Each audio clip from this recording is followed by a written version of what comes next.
Good morning, guys. This is View from the Pastor's Study. It is Friday morning, May the 13th, 2022. We're looking at the commands of Christ from the Gospel of John, and today's command is simply this: follow the evidence and believe. Follow the evidence and believe.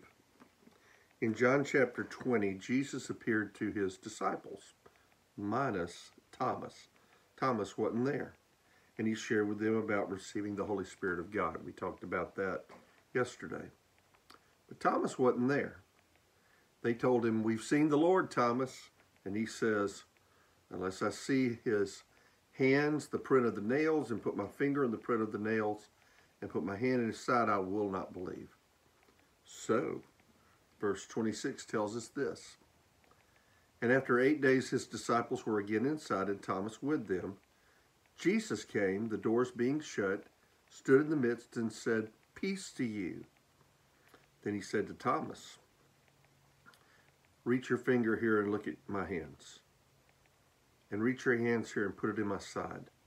Do not be unbelieving, but believing.' And Thomas answered and said, 'My Lord and my God.' Jesus said to him, 'Thomas, because you have seen me, you have believed. Blessed are those who have not seen and yet have believed.'" We certainly can't experience Jesus like Thomas did. He's physically not here right now. He has ascended. One day he will return for his church, and then with his church, and he will rule and reign. But can we pursue the evidence? Can we look for the nail prints in the hands and the hole in the side as best we can today? Absolutely. And when you do that, you find that Jesus did live, he did die, he was buried, and he rose again, never to die again. So I challenge you as a believer, if you waver in your faith, and we all struggle at different levels of believing, pursue the evidence. Get good books that'll help you to dig into the evidence. People like Gary Habermas talks about the incredible amount of evidence regarding the resurrection of Christ. Josh McDowell's book, Evidence That Demands a Verdict, is one that gets used a lot. There are other people like J. Warner Wallace who also share material.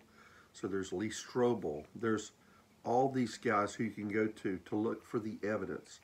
But can I say to you, the greatest evidence to me is this: that these first disciples, seeing, touching, experiencing the risen Lord, were willing to die, not for what they thought was true, but what they knew was true.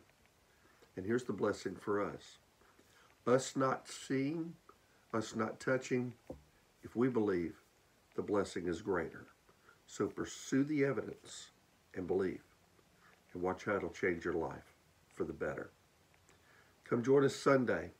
We're going to be honoring our grads, but we're going to be glorifying God and taking a look at a passage you may be familiar with or may not, 1 Timothy 4:12, in which it talks about how to make the most of your youth while you're still young.